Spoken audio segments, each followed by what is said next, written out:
Hello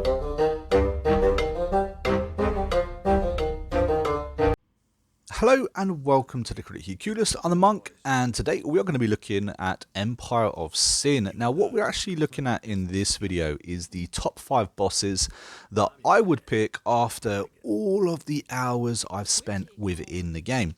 So I've already done a similar video to this before. It was my top 3 bosses in the game. Now, why I stand by that video still, at the same time, I made those choices based solely on ability alone, as in the boss's ability and just how much that ability could or would help you within the game. This video isn't like that. This video is going to be stat based. I'm going to go down to exactly why it is I've picked these bosses.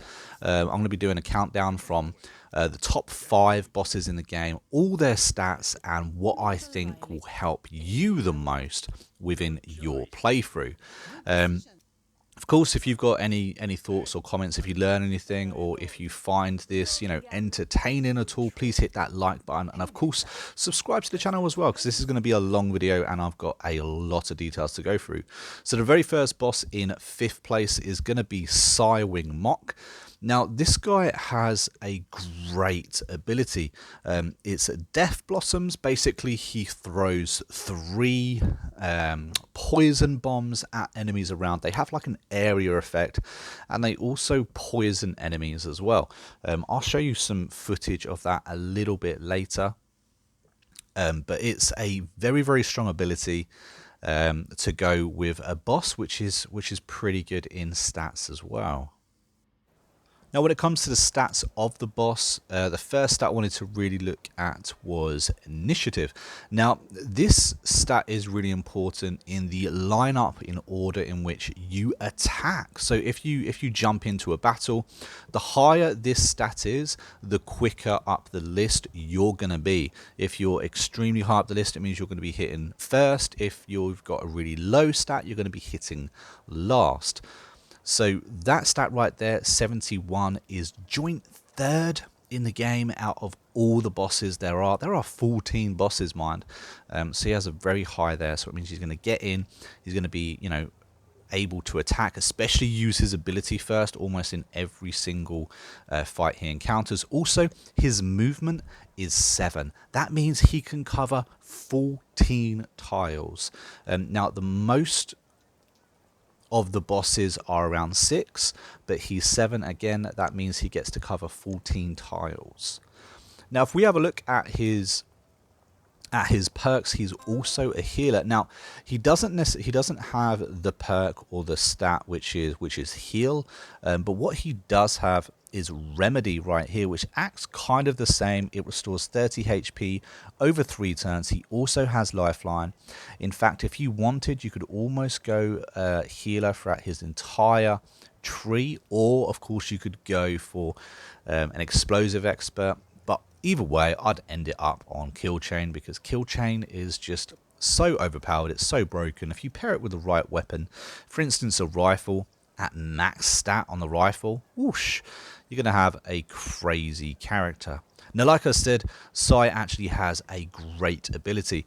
It's very overpowered actually, and it has like a knock-on effect too. So when you poison somebody, for instance, the next turn that takes effect, I believe the poison is a 15 tick. Which again is really good. You can actually, the area effect is pretty big as well. You can see that's a pretty big circle. There's 3 people we're looking at right here, and we can target 2 of them with any one bomb. And of course, even if we don't actually kill them with our bomb, which as you can see, we don't kill all of them with that. We did kill 2, but one of them, he didn't die. However, the poison gas, that does take effect. So even though we may well hit or miss our shots, he's still going to be poisoned, which means he will take damage anyway. And as you can see, there we go, we missed our shots, but the poison itself actually still took effect and took him out. Like I said, this isn't the most overpowered ability in the game, but it's a very, very good ability. In fact, out of all the bosses that I'm going to talk about within this video, Sire's ability is one of my most favorite. So in number 4, we have Stephanie. Now, Stephanie is one of these bosses who I don't actually like too much. I mean, yeah, she's made it 4th on the list, and there's a very good reason why she's made it 4th on the list. And I'll explain that a little bit. But her ability itself, I really don't particularly like. Basically, her ability is she works in numbers. So the more people she has, the better it is. The more they move around the board, the better it is. She can get any one of her gangsters or, you know, people on her side, her allies, to actually attack a target for you or for her. And her empire bonuses and diplomatic bonuses themselves as well on their own, I really don't like. They're nothing to shout at home about. None of them kind of grab me and be like, oh, okay, so I'll have this one. So let me jump into exactly why it is I like her. So her stats. Marksman's actually the first one that I actually wanted to talk about. Her marksman is 94. She's joint first with the highest level of marksmanship without any boss in the game. 94 is crazy. You give her any weapon and she's going to be hitting her target. It's a huge number. Now, her melee is obviously trash, but that marksman is absolutely gigantic. Now, her initiative as well at 71 is pretty good. It's joint 3rd in the game. And obviously, we've gone over initiate and what that does. It's a very important stat. It's something that can be overlooked very, very easily. And at 71, that is pretty good. Her other stat, yet she has another good stat here, is the defense bonus of 15. A defense bonus of 15 is incredible. 15 defense basically means she's wearing some bloody good armor. There's only one other boss in the game that has 15 defense, and Stephanie is one of them. So if we actually have a look at it, she has got marksman, initiate, defense bonus, and to top it off, she's got a movement speed of 7, meaning she can move 14 tiles on the board if she needs to, or 7 tiles and still get a shot off. Stephanie's stats are huge and definitely make up for the fact that her ability isn't necessarily great. Of course, she does have lifeline though, and she has heal, which gives you and restores 60 health. So I personally prefer heal over remedy. Remedy is one that gives you more health but over time, whereas heal gives you an instant 60 health. And of course, I would end her tree line with kill chain. Kill chain is just unbelievably powered. I think most of the bosses have it. Not all of them, but most of them do have it. But if you get a boss with heal, then pretty much that means that you don't have to hire a doctor as your first gangster within the game, especially as, of course, passive heal has been taken out of the game now. Having characters that heal just becomes so much more important than they were. So as you can see, I have hired Hugh for this little demonstration, and I've got her thing here, which is firing squad, which basically means that I get to pick one of my gangsters, mark a target, and they will go and have, you know, have a shot. It's good, especially if you've got more than one person. But honestly, I'm just not necessarily a massive fan of it. It does mean you have to spend a lot of money on gangsters. I'm sure you would anyway. But anyway, number 3, we have Angelo. Now, Angelo is a interesting gangster. It took me a while to actually get around to playing him, but Fan of Knives boss ability is brilliant. Basically, you get given 6 knives, and you can individually target who you want to target. Of course, that means you can target 6 different people, or you can target one person 6 times. Now, when you do actually hit them with your knives, sometimes even without, you inflict deep wounds, which is basically a tick every turn. They bleed out like 20 damage, which is quite a good number, to be fair. It means that you can get some serious damage with this character in the game. Now, his empire bonus isn't great, but his diplomatic bonus is actually huge. Basically, you gain faction rating of 100 and honor gain of plus 50 for honoring pacts, which is something that I advise you do anyway. Honoring pacts is really good. It means that you're not going to, get attacked by everyone and his mother right at the beginning of the game. So with him, it's kind of a really good ability there. So if we have a little look at his stats themselves. Now, his initiative isn't too bad, but if it's under 70, I don't really bother looking at it. For him, it is his movement speed. Now, again, another character with 7 movement speed means he can cover 14 tiles. He can pretty much get anywhere in a battlefield in 1 turn, which is what I really like in gangsters, within this game anyway. But you see, this gangster also has a very interesting perk. He has something called Shoot First. Shoot First basically means you go into Overwatch at the beginning of every fight. It's something that a couple of the gangsters have as well. This is really, really good, especially if you get him leveled up on a weapon. It means not only do you get to maybe ambush the fight with your fan of knives, or start the fight with fan of knives, it also means that you get basically an overwatch in the battle right at the beginning of the game, almost even a first kill, especially the early stages of the game. So that is a great perk, and another good reason to pick Angelo. And if we have a look at his actual skill tree, he is also a healer, and he unfortunately is one of the bosses that does not have kill chain, but he does have healer. Like I said, having a boss that has this ability heal is massive, and it definitely opens up possibilities, and it's something that I would definitely pick if I was you. Now, unfortunately, he doesn't have lifeline either, but like I said, he does have that heal. He is a healer. And as we can see, his little ability is actually very, very strong. Now, obviously, when you start a game, you should be probably attacking these little thugs anyway. It's kind of the level of all the low-level gangsters that you're going to be having a little battle with at the beginning, and you can take them out so easily. And honestly, there isn't many bosses that I would take on just so many gangsters or, guards with.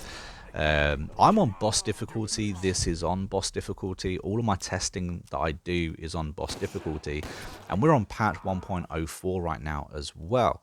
And as you can see, I took out all of those guards so quick and easily with Angelo. And it was all because of his ability. It happens so quick. You get to target up to 6 people. And of course, everyone you actually touch with those knives, you normally get deep wounds. Number 2 is Frankie Donovan. Now, I like Frankie Donovan. He just missed my last list, and he in fact just got a nerf as well. But Frankie may not be as overpowered as in ability wise as Angelo, but what he does have is a brewery production of plus 5%. Now, anyone that's playing this game right now knows that the whiskey rush and playing with whiskey is how and where you get your money for anything on production is great. His ability itself is great. You basically hammer to death anyone around you with your hockey stick, and you get to do that pretty much every single turn. It's pretty nice, especially if you get some kills in it, start ranking up your melee ability. Frankie Donovan's ability becomes very, very good. Now, his melee stat and his marksman isn't really up to where I would like them to be, but they're kind of like average. However, his initiate, as in where he's going to start in the battle line, is 73. That is joint second. Actually, joint first. Actually, the first boss with the highest initiate is Capone with 74. So you can see it's just one tick down. And he actually has something here which puts that right up to 93. I'll show you that in just a second. But he also has a movement speed of 7. Again, we've gone over that. All the bosses so far have had this, and it means you get to move 14 tiles. It's brilliant. Now again, Frankie has a couple of traits that are just blinding. So the first one I want to talk about is Brave. Basically, when you are outnumbered, and in this game, especially later in the game, you are always going to be outnumbered, especially at the beginning of the battle. Anyway, when you are outnumbered, your initiate goes up 20 points. That brings Frankie Donovan's initiative up to 93, which is huge. He becomes the fastest character in the game with this. Initiate is very important, like I said, and Brave is a great talent to have. The next one is Cat of 9 Lives. Now, Cat of 9 Lives means if you are to die in combat, if that last hit kills you off, you actually get revived with 20% of your HP. So obviously the higher or later you're in a game, the more health you're going to kick in again with. Basically means that's every single fight, by the way, not just once. There isn't a chance of it. It's guaranteed every single fight. If you die, you'll come back to life. Cat of 9 Lives is an amazing perk. So a little demonstration on his ability. Now again, we are on boss difficulty, and yeah, we're only going up against thugs.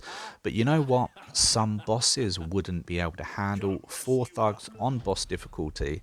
But Frankie Donovan can get the job done. It isn't pretty, and it is a little bit messy, but Frankie Donovan does get it done. Now, so what he does, he batters, you know, whoever he's hitting with his hockey stick until they're dead or he'll get exhausted in trying. Normally, if they die, you get your ability refreshed, and you get another go at doing that your next turn as well. As you can see, I take out these 4 thugs relatively easy. Now again, it may not be as quick as Angelo's, and it's definitely not as good as our last boss, but he does get the job done. There we go, and we are on boss difficulty as well. So and that brings us to our last boss. Now guys, just before we get on to the last boss, comment down your thoughts on who you think the best boss in the game is, and I'll tell you exactly why it's none other than Daniel McGee Jackson. This guy is a complete powerhouse, and he is the complete package. And funnily enough, he actually topped my last list as well on the top 3 bosses in just ability wise. Now we've already gone over the ability, and I'll show you it again later. But ability wise, he is a complete tank. He's a one-man army, but he also has a stat for the Empire bonus, which is casino earnings of 20%, guys. Now if you look at every other boss in the game, there are 14 bosses. If it comes to speakeasy earnings or something like that, it's a 5% bonus. For whatever reason, Daniel Jackson has a 20% bonus, and there's actually different ways within the game, different gangsters that you can buy higher to increase this stat as well. You can get this up to, probably at the top of my head, I think you can get this stat up to 50% increased casino earnings. So it's a massive stat. Okay, so on to his actual stats themselves. The first one I wanted to look at is his marksman. It's 94, guys. You give him a gun, he will hit his shots. It's as simple as that. After that, he has initiate again, joint second at 73. Now you paired Daniel Jackson with a rifle, you get that max statted, and wow, what a character, what a one-man army. This is the guy that I done Lone Wolf with. Got my achievement with Daniel Jackson, and I'm going to show you why. Also, out of all of the bosses that we've mentioned, they've all got unique weapons. Daniel Jackson's unique weapon is also ranked extremely high in my, best weapons in the game list as well. So if you can get your hands on that within his storyline mission, it's absolutely worth doing. So that leads us into our traits. Now, he is also a healer. We've gone over why healing is so good. He has lifeline, he has heal. He also has kill chain as well. Kill chain is probably the most overpowered actual perk or ability you can get in the game.